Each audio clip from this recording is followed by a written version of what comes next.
want to welcome, if you would, please give a warm round of applause for Frank VanderSloot.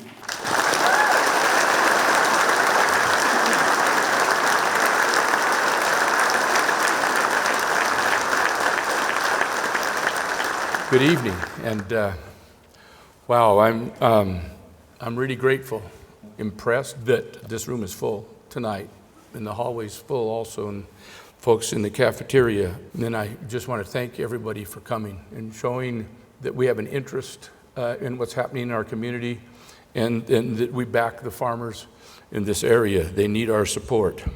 Well, first I want to say this is a bipartisan meeting, even though this is sponsored by the Bonneville County Republican Central Committee. We've talked to the folks in the leadership of the Democratic Party. They're here also. They've given their support. This is a bipartisan issue. It's not just a Republican issue or just a Democrat issue. It's a community issue. Thank you. Let's applause for the Democrats in the room. Let's hear it for the Democrats, okay? Come on.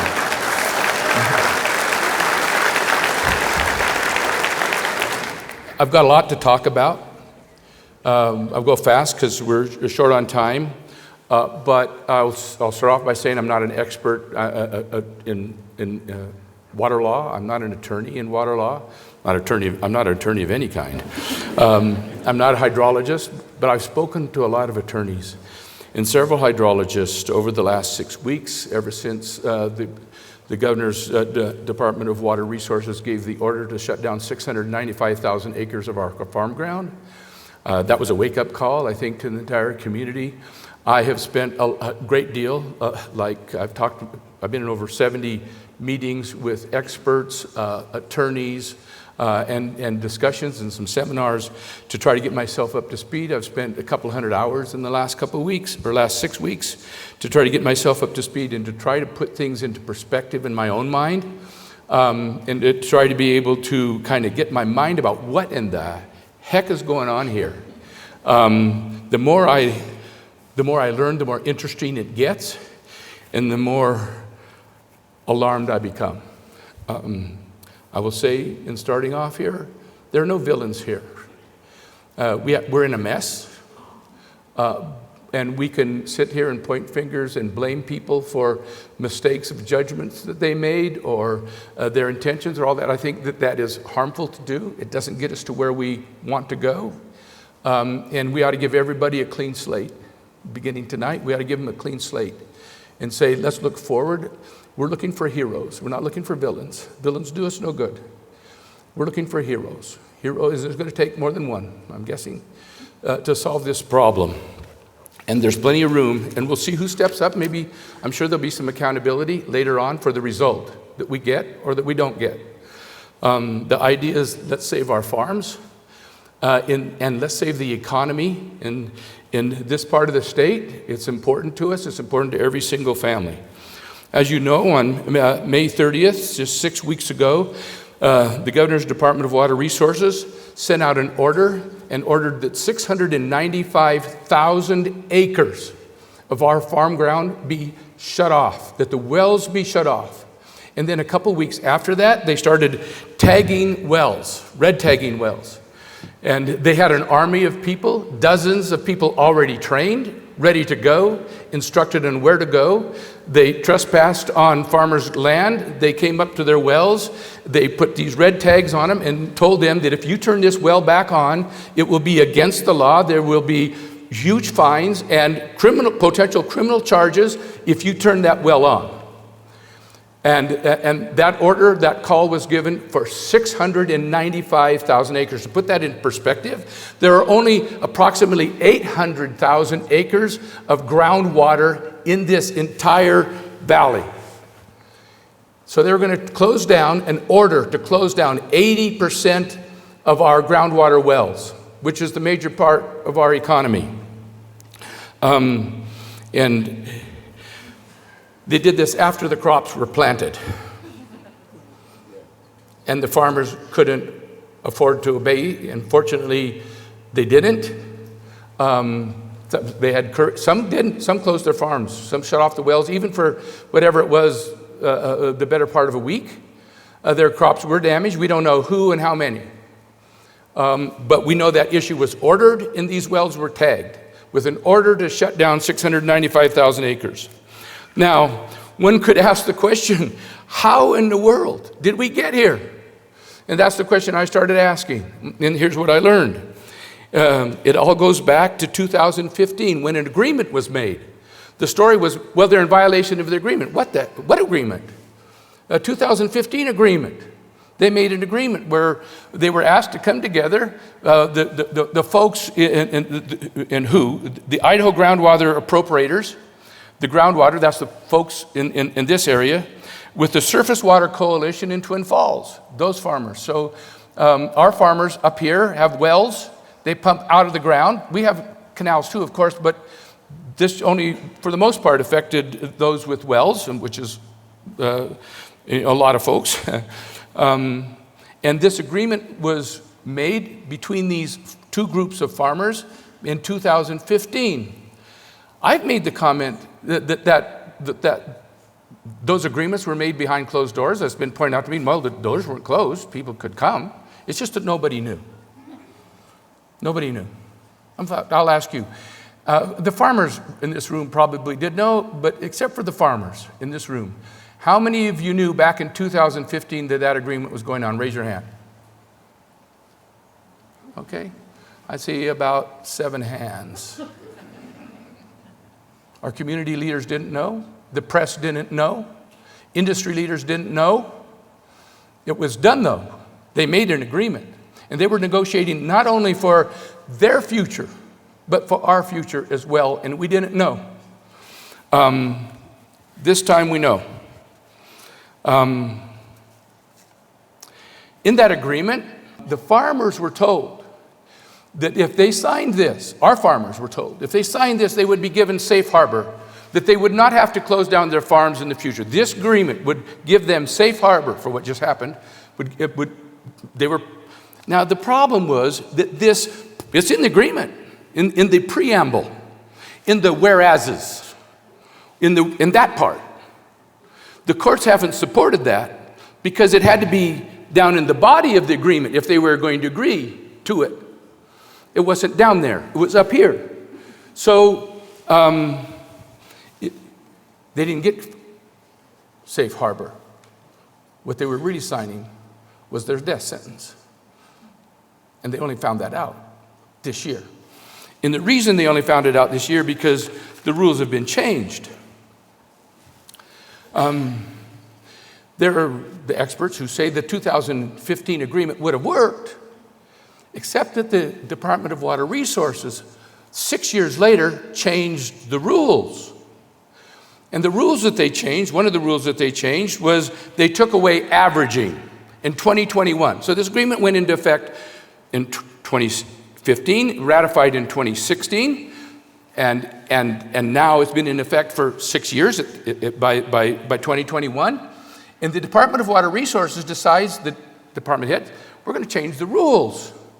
And the rules, one of the rules he changed in 2021 was he took away averaging. Averaging is the concept that if there's excess water in a good water year, the farmers can get together and they say, well, we're not going to take all the water out. We're going to put some more water in, some water we're not using, and we're going to build up the aquifer during good water years. And then we have another good water year, we do it again, and then it's kind of like a bank. We do it again. And then we have a bad water year. We can count on all that water we put in, and we don't have to close down our farms because we've put in all of that water in a savings account. And so we can save our farms. We don't have to close our farms this year until our savings account runs dry. But then the Department of Water Resources, the department head, who's not, by the way, the predecessor of the guy that's in charge today, his predecessor changed the rules and said, we're not going to allow averaging anymore. Thank you for making all those deposits. Sorry, not going to count. Like telling you, if you've saved in your bank account, made all these deposits, and then when it comes to say, I need some money out, the bank tells you, sorry, we're keeping your money. Too bad. We changed the rules. Unfortunately, and this was litigated, it was taken to court, up to the Supreme Court, and the Supreme Court said, look, we have nothing to go on. The legislature, by the Constitution, allows the legislature to weigh in, put a framework, could have prevented this, but the legislature never did prevent it. It's silent on the issue. So the Supreme Court has said, since no one is we have nothing else to rely on except the Department of Water Resources, we're going to accept the fact that the Department of Water Resources has the power to change the rules because there wasn't anything in the agreement that said they couldn't. Maybe a mistake by the attorneys, but nevertheless, wasn't in there. The Supreme Court supported the Department of Water Resources to basically make any rules that they want to about this, because the legislature has been absent and not spoken out about this at all. And then, that was in 2021. In 2023, they changed it again. In 2023, the Department of Water Resources changed the formula and how they calculate how much water how many acres of farm ground needs to be shut off if there's a shortage downstream. So we have the Twin Falls folks and our folks up here. And the Twin Falls folks have senior water rights. They are surface water users. They take their water from the river and put it into canal systems, run it through their canals, and then use it on their farm ground. They have senior water rights that go all the way back to some of them the late 1800s and early 1900s. The well pumping didn't really become, the technology wasn't there until the late 1950s, 1960s and beyond. So our people up here have junior water rights to those folks. If those folks need water and we don't have it, I mean, if we've got it and they don't have it, we got to give it to them. And that's the law. No one's arguing that that's the law. But we are arguing there needs to be a different framework because there's a whole lot of nonsense going on that I'm going to tell you about in just a second. In the first place, the Department of Water Resources called for shutting down 695,000 acres. The order didn't say that. The order called for 1.6 million acre feet. 1.6 million acre feet. Now, why did they do that? Because they needed 42,000 acre feet in Twin Falls. You say, whoa. Just a second. They needed 72,000. They needed 72,000 acre feet of water in Twin Falls? And you're going to close down 1.6 million acre feet up here? How does that make any sense? Well, I'll tell you why it makes sense. And translated, acre feet is amounts of water, big amounts. Let's turn it into acres. They needed water to irrigate 12,000 acres in Twin Falls, and they demanded to shut down 695,000 acres up here. That's not a good trade, I think. I don't think you have to be a mathematician or very bright to know that's not a good trade. But hey, that was in the agreement. You guys made it. You stick with it. Well, okay, we did change the rules, but the Supreme Court said we could. So now we're going to say you're out of compliance with your agreement. So that's the word that they put out. They're out of compliance. Well, if they didn't keep the agreement, then by all means, shut them down. I don't think that's fair. I don't think it's honest. I think it's disingenuous because they changed the rules. And the result is disastrous for our region. Now, I'll go back, and there's two different things to look at. Acre feet and number of acres to shut down. They called for 1.6 million acre feet of water to service 72,000, remember the number, 72,000 acre feet in Twin Falls. That's what Twin Falls said they were short. Into acres, 12,000 acres to water, 695,000 acres here. The order called for 1.6 million to be shut off.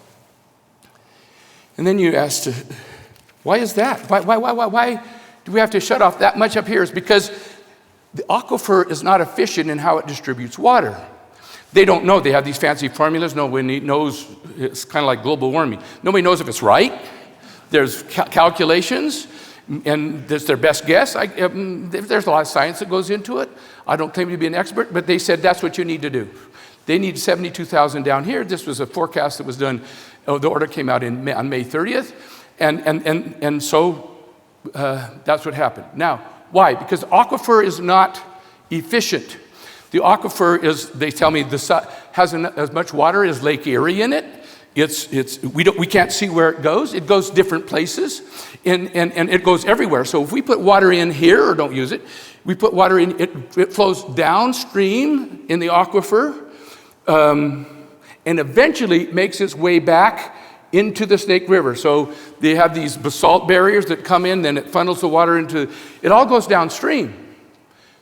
It all goes back into the Snake River eventually. If you leave it in the aquifer is like a big leaky bathtub, they tell me, like a bathtub full of bullet holes. And you can fill it up, it's going to leak back down. You can just keep water in, and you can get it to come up, but then it'll go back down. And where does it go? Into the Snake River. And you say, okay, so just a second. We're going to close down 1.6 million acre feet to give them 72,000.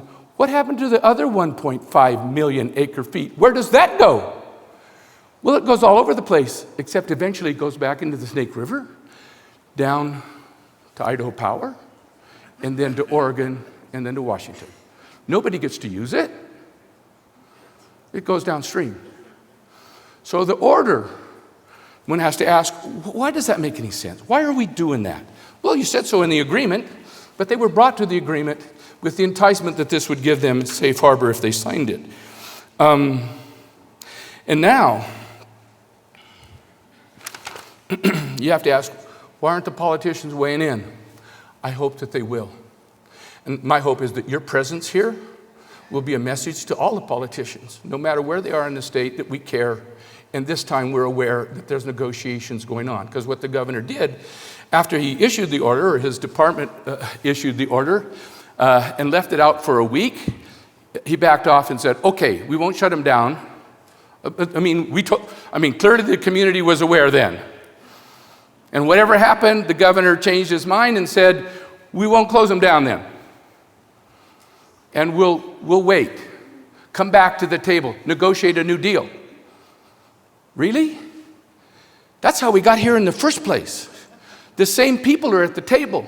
It's the same attorneys, the same groups being represented, except now it's a lot worse. Because now our farmers have a gun to their head. They're on their knees. They got nothing to give except, when do I close down my farm? That's all they got.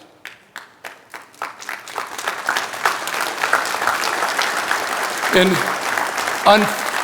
unfortunately, the governor has handed the gun to the folks in Twin Falls. And they got the gun to the head, it's loaded, and it's cocked. They heard it click. And they got till October 1 to come up with a new agreement. And they're at a huge disadvantage. They're at a bigger disadvantage now than they were in 2015. How do you expect to come up with a better, and you ask the governor, well, governor, and by the way, the governor called me this morning. And he asked me what we're going to talk about today at this meeting. And I was candid with him. I'll tell you about that meeting in just a second, that conversation. Before I want to go there, I want to say this. If our farmers had capitulated and said, we will close down our farms like you ordered, Governor, they had mortgages to pay. Their banks their crops were planted. The banks wouldn't have been able to collect property values for those farms. When you don't farm ground, it turns into a dry farm. By the way, they're still after our water. They still plan to take it. Maybe not all 695,000 acres. They're going to come up with something less than that. And so we'll have a deep sigh of relief. But watch out, because it'll still be well over 100,000 acres. I'm just forecasting. It's well over 100,000 acres they're going to ask for. When you close down 100,000 acres of farm ground, it's going to have a serious economic impact. Now, I'm going to go back in and say the banks would go under, thousands of jobs would be lost, the potato industry would be turned upside down, the dairies all the way down to Jerome. All these dairies depend on our hay base. They want to shut down alfalfa because it uses a lot of water. But all these dairies, they've put all the millions of dollars of infrastructure that they've put in will be gone to waste. Retail stores, restaurants, every house will be affected. Property taxes, property values. And now they're supposed to negotiate with a gun to their head. I think the future looks bleak. because the law's already set, the Supreme Court's already weighed in. All we can hope for is some heroes in our legislature or on the political side of the spectrum. My discussion with the governor, I've had two discussions out of the 70-some meetings I had. They gave me hope. There's other solutions than closing down farms, lots of other solutions. It's just that the law doesn't currently allow for it. We have to change some laws. We have to change some rules. We have to have people step forward and look at all these alternatives. I don't know which one's best, but there are other alternatives than closing farms. I had two discussions that were really disappointing to me. One was with the CEO of Idaho Power. It was a few weeks ago, Lisa Grow. And after about 45 minutes of discussing all of this issue, I asked her, Lisa, would you join us? Would you join our community? And would you give us support that we can pass some legislation that will protect our farms and so no one loses their farms and we don't have to shut down this agriculture base? And her response was exactly this. Those are junior water rights and they knew it when they signed up for it. And that's the tone she told me in. And then she went on to say, we will protect Idaho Power's water rights. And I'm in agreement with that. They have the right to protect their water rights. That's her job, by the way. And don't think that Lisa Grow is a villain here. It's her job. She runs a public company. Her responsibility is to her shareholders. The fact that they made $2.61 million, or 261, not 2 point, $261 million was their profit, the most profitable year they ever had last year.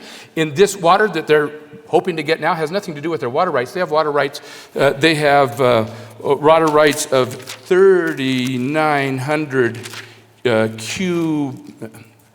cubic feet per second during farm season, and 5,700 cubic feet over Swan Falls. That means it's got to go over all the dams until it gets to Swan Falls. That's never been in jeopardy. That's not in question. That's their right, their senior rights. They have a right to, but this is all gravy. All this other stuff, this other acres, 1.5 million acre feet this year that they called for, that's all gravy. That has nothing to do with their water rights. That has to do with our water that Idaho owns. And we need some heroes. Hopefully there are some in this room, and hopefully they'll do the heavy lifting. It's easy to say. By the way, the other disappointing conversation was with the governor this morning at 9:45 a.m. He said he doesn't plan to get involved in it. He doesn't think, he says that would be bad precedent for he's afraid that other governors would try to help solve the problem that come after him. That just doesn't make any sense to me. He says it's better for these guys to sort it out. These farmers will come up with an agreement. My pushback is, that's how we got here. And how are they supposed to come up with a better agreement today? So that's where you guys come in. The fact that you're here gives me a lot of hope. The fact that you're going to send a message, just your presence here sends a message that you're interested and that you care about what the heck is going on here. And I'm hoping that there are people paying attention. I'm hoping there's some heroes in this room. I think our great hope is Scott Bedke. He's here. He's at the negotiating table. He has influence. He's going to speak to us. We'll be listening really carefully to every word he says. And I'm hoping, Scott, that you have a good message for us, because we really need some heroes here. And once we get them, we're going to let the world know that they're here and what they did. And those people who stood in the way, in my opinion, it's all going to be in the result. Do we end up closing our farms? Is that the result? We don't need to.